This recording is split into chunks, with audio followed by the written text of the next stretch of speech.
Okay, awesome. So, welcome. We are going to play around in Mixed Company today. We're going to do a one-question round, which is much shorter, and we are going to focus on using trophy cards and challenge cards today. So, the first thing we're going to do is we're going to pick up our green cards. Some green cards for you, green cards for David. Okay. And you're going to read the questions to yourself, and then put the one you think would be the most fun to talk about in the middle of the table, face up.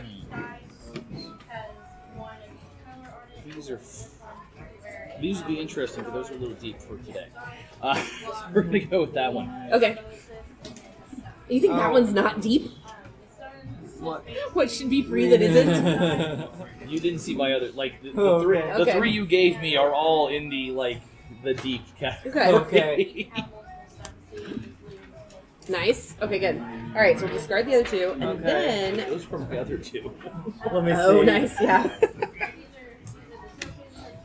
All right, and then we're gonna pick... yeah, that was the... That was the least deep. You're yeah, correct. you were absolutely right. Okay, so we have all greens out today, and when we have three players, we put three from the deck so that we have a little more variety to vote on. So the next thing we're going to use are our vote cards, which are the black cards with check marks on the back. And everyone has the same cards. Everybody has 2 no's, a veto, and 3 yeses. And we're going to vote on 3 different questions. Alright, so what's the difference between a no and a veto? So a veto means if you put a veto on a card, it is out. It doesn't matter if 5 other people said yes. Okay. It's out. It's Got no it. versus hell no. Yes. Yeah, got and it. a no will cancel a yes. So a Okay. no will cancel a yes vote, but a veto cancels the question. Veto is just like, I don't want this question. Exactly. Yeah, like it's- this This is not my question. We're not going to do Yeah. that. Alright. Yes. So. Okay. So it's one card, we vote 3 questions, 1 card per question. 1 card per question. Yeah, you're essentially voting for 3 questions. Okay. 1 card each. So I get to choose three cards? And... Yes, and you'll have 3 to discard at the end. Okay. Yeah.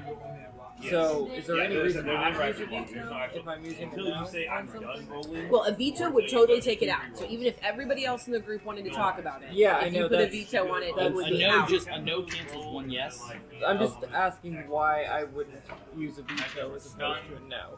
Well, it has to do with how much do you want to guide the conversation. So if everybody else wanted to talk about something, would you want to tell them they can't talk about it? If you happen to, but is the pressure level? And some of That's it's like, the just reason. based on the question, like, is this a question you're just, I'm not interested in that right now, or is this a question I really don't want to discuss that today? Got it. Okay. Yeah. There are a handful of And we're only going to do, for this round, we're only going to do 1 question. Yeah. So Okay. it's whichever single question gets the most yeses. Got it. Without any vetoes in it. Exactly. last player is the first one to get something to stun on.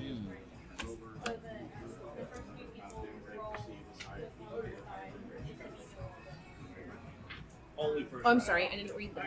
Let me read them Oh, out. yes, we can read them out. So this one is, what is your go-to song when you need to get pumped up? How many students should be the maximum class size for a K through 12 classroom? Anything you draw eyes and a mouth on can now become alive and able to talk and see. What would you talk to that you couldn't before? If you could see one measurement or statistic over everyone's heads, what would you want it to show you? What should be free that isn't? And if soccer is called football everywhere, should American football be called something else? They're full rate. We put it down because we didn't want someone like chaining together 2 attacks before someone's even had a chance to get a defensive token. Okay. And we can do That was 3. not quite so Yep, you're going to vote for 3 questions. Yeah. Got it. Okay. Yeah, you'll use 3 of your cards. Except for they don't need to say chain in this game. All cards can be chained. All cards can be chained. Okay. All right. So we can throw the other 2 yeses. 2 yeses. Ooh, this one got a veto. And a yes and a no. Okay, so this one's out automatically because it has a veto on it. Yep. This one didn't get any votes. This one didn't get any votes. This one got a yes and a no that cancel each other out. So now if we were doing a long game, how would you refine that to make sure we had a 3rd question? I would have, well, we'll go to a tiebreaker. So, But honestly, frequently what people have decided is this one at least got a yes, where the other ones didn't. Yeah. But that's kind of up to the group. Because you could also say that these 2 didn't have any objections, and then pick between them. So, yeah, so it goes either way. which is why I don't automatically pull out questions that don't have a card on them. Because, for example, if all three of us had vetoed something, then the 3 cards that didn't get a veto would have had more votes than the questions that did get vetoed. Yes. So, all right. So between these two, you are the newest player. Which one do you think would be the most fun to talk about? Because we're only going to do one of them. Anything I want you want that one? All right. that one seems. It's a good one. Okay. All right. So we're going to Seems a little more wacky than the. It is. Wacky Wacky is a good word. Than the seriousness of the student class size. Yeah. So, okay, so the question we're going to do is anything you draw eyes and a mouth on can now become alive and able to talk and see. What would you talk to that you couldn't before? So the first thing we're going to do is we are going to issue a challenge, and I nominate David to go first. So the way that this I works... also nominate David. Yes, I also sure. nominate David to go first because So- I don't know what's going on. Right? Well, So what will happen is David is going to choose one of his challenge cards and issue it to another player. Okay. now I know which card Liz thinks I'm going to play on her. I don't think Fair you're going to enough. play that one anymore. I'm going to challenge expectations. I'm going to play smart it up on Liz. Okay. So she now has to make her argument like she's writing a term paper. Okay. Yes. Got it. So that's my challenge. Now, because he challenged Feels a me... lot like Twitch things. Okay. There's throughout the game, the viewers add challenges to make everything harder. It's Okay. just a layer on a layer. Yeah. Nice. So I can't challenge him back. Okay. It's part of the rules. Okay. So I must challenge you, Okay. which fair is enough. okay Yes. because I am going to ask you to break it down. Okay. So you have to answer like you're explaining to a small child, Got it. and now you will challenge David. All right. Let's see.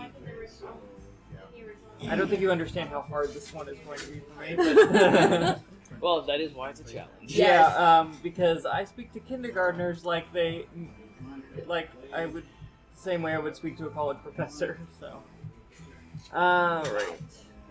Sometimes I wonder about the difference. We all have different challenge cards. Yeah. Yeah. Okay. I've met a few they're men with people with PhDs.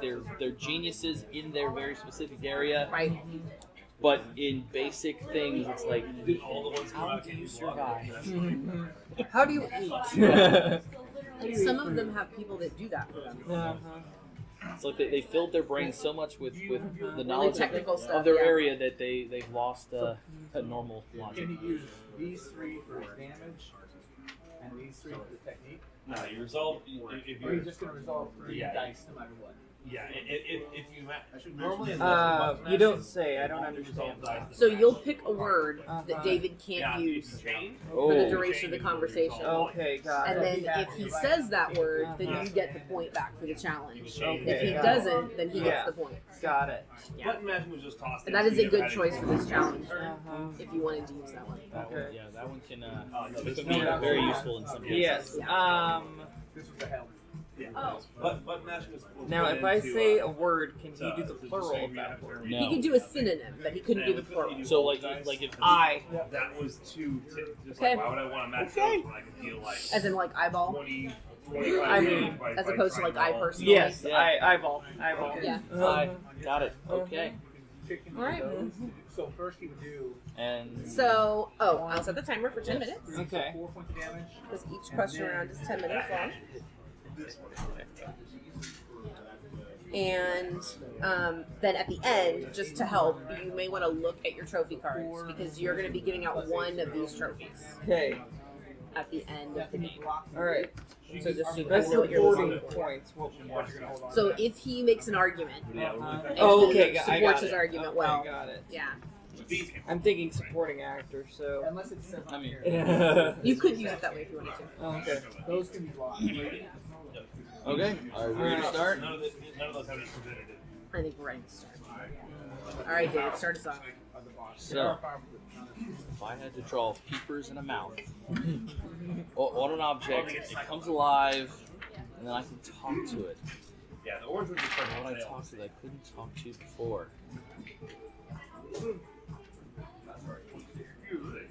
Being that I am I have a degree in American history and I'm a big history buff, I think I'd probably focus on something like you know, some historic building.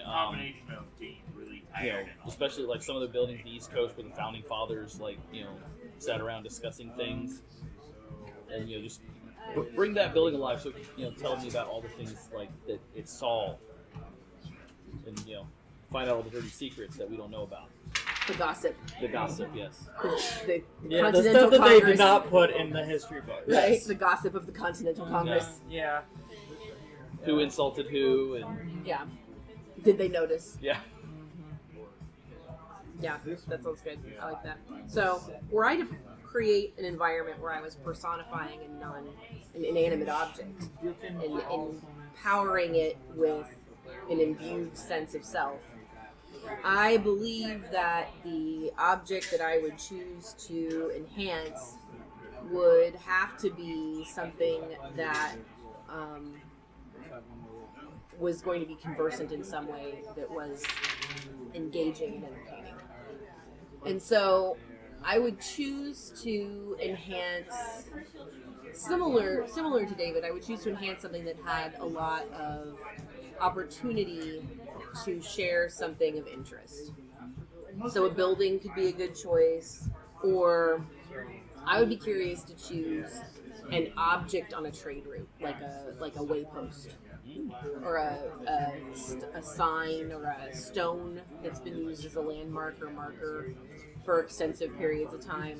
And I think I would, I mean, if I have the opportunity, I would choose to go old school. I'd go to like Europe, where we're going to have more information to choose something where it's going to have thousands of years. Not that there aren't things here in the United States that have that, but we don't have as much information on what those specific objects would be. So The things it's so pick something on a trade route through France, for example, and see. Now, a question would be, what language would that object speak? Could be Deep So- Sumerian. It could be, it and then very I well would be could out be. of luck because I don't speak Sumerian.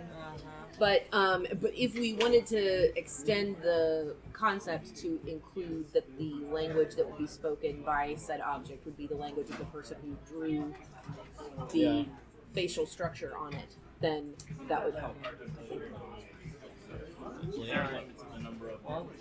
Alright. So since David is a little babby boy, here's how I'm going to explain it.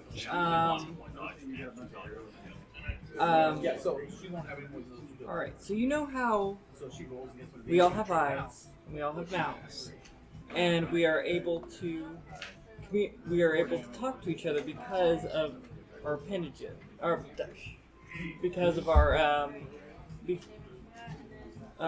because they are on our face, and we have these little cords in our mouths that let us speak. So we're adding that to an object. And the object that I feel, now you might have a difference of opinion with this, because as we're all different people and we all have differences of opinion, and that's okay. But my idea would be to put it on an unsolvable math problem. Okay. One that would change the idea of, now there are different types of sciences, and one of these sciences is called physics. And if we could let a problem, you know how sometimes you have your math problems and you can't do your multiplication. Sometimes your addition is fine, but you can't do your multiplication. In this sense, there is a problem that even your dad can't solve. This is something that you can't solve. So if we have the ability to solve it, we can learn more about our world together as people. So it sounds to me like one of the things that would also be important about that is when you're doing really, really difficult math problems, one of the things that's important is the order in which you do the things in the problem. And so sometimes in physics problems, the harder part is to know what order to do the things in to get the answer to be correct. And if you could ask the problem, maybe it could tell you. exactly. That would be interesting. Is get the physics problem to solve itself for you. Right. Dice layout, and then And I'm talking like there are 5 different problems in the world that we can't solve at the moment, and they are giving people millions.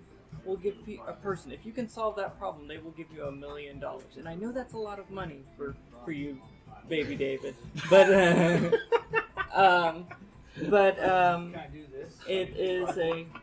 is a lot of money, and we still can't solve it even with that amount of money on the line. Yeah. Well, and some of those problems will really change the way that we understand the world around us. And it's something that I think that if was solved, it could change us on a fundamental level. And a fundamental level means how you grow as a person. That is what fundamental level means. I do wonder, seeing as how a math problem is a lot of numbers and letters and symbols and formulas. Would, by adding the face to it, which is in itself a symbol, would that alter the nature of the problem so that it's no longer the same problem anymore? I mean, will we give the physics problem an identity crisis at that point? I don't know. I think it depends on how you do it. Because if it's drawing the face on the paper... Well, but then are you giving... Then I don't know if the paper can solve the problem. But yeah. I think that's... But I think it would be fun. It'd be a good choice. If you're drawing it on a paper or on the blackboard, is it the problem that's gaining the face, or is it the blackboard that's gaining the face? One specific I like the idea of it being the problem. I think that's more fun. And that is what my goal was having it be the problem. Exactly. Yeah. Exactly. Yeah. Okay, I like that. That's good. Okay, does anybody else have anything they would like to add about eyeballs or anything else? Nope, I'm staying away from. Now, eyeballs contain what are cones, and that lets you see color. And that is all I would like to add. It's important. It is important. It's important to see color. Yes. All right. So now we're going to determine whether or not we met our challenges. So David made it. Yeah, and I'm not sure you said anything, but you definitely sounded like you were smart. I chose a thing. I was supposed to choose a thing to write a face on, and I chose a thing to write a face on. You definitely sounded like a lot of term papers I've read. And you definitely broke it down, and I could tell it was very difficult. You did a really good job. The struggle was real. The struggle was real. It was very good. Yes. Calling you a babby helped me get through it. Yes. So the next thing we're going to do is you're going to choose a trophy to give to somebody else. So you're going to put it face down in front of you when you're ready. So that way we know everybody's got their trophy ready. And You're you get to only choose one? Yep, you only choose one. And you give it to another person. Yeah, Correct. so first we'll place it in front and then we'll reel them all. Okay. And David will get to give his trophy first, since he was the lead on this question. Okay, sounds good. I'm going to go with best cultural reference, just bringing up the unsolvable physics problem, the $1 million prize and everything. I thought that was a really interesting take on this question. Yeah. I gave you best supporting because I love the idea of a person giving the gossip of it all. Yeah. And I felt that was a very good argument for that. Yeah. I'm going to give you best new perspective because I haven't heard anybody choose a math problem before. I thought that was a really good choice. I liked it. Yeah, because I think most people they go for a very physical thing. You went much more abstract on it. Right, which was cool. Yeah. It was good. I liked it. Which was really hard. It was. It was. That was stretching. But it was good. It was good. All right. Well, thanks for playing this company with me. And so, based on the scoring, then you won. All right. Yeah, you got 3 points. I have 1 point. David has 2 points. So yeah, good job. Yeah. Good job. Thank you. All right. Thanks everybody. And We'll talk to you later. thank you Thanks for viewers. watching. Thank you for watching. Yeah. Like and subscribe. Like and subscribe. That's right. okay. Thank you so much for watching our Mixed Company Monday video this week. We really want to thank Ben and David for playing with us and having an awesome conversation. Even though it was only one round, it was pretty awesome. We had a lot of really great points and discussions there. So we want to make sure to invite you to join us in the conversation, because while you were listening, you probably had some ideas on what you would want to do. Would you draw a face on a math problem? Would it change the course of that problem's solution, what the outcome would be, just like David was asking? And just as a reminder, so the question was, anything you draw eyes and a mouth on can now become alive and able to talk and see. What would you talk to that you couldn't before? So answer down the questions, film your own response and tag us in it, or link it down below, and we would love to give you a response to your response and keep the conversation going. Don't forget to check out our Kickstarter, going live July 15th. That's next Monday if you're watching this on the day that this goes live. And we'll look forward to seeing you next time. Don't forget to think about, what do you wish you could ask?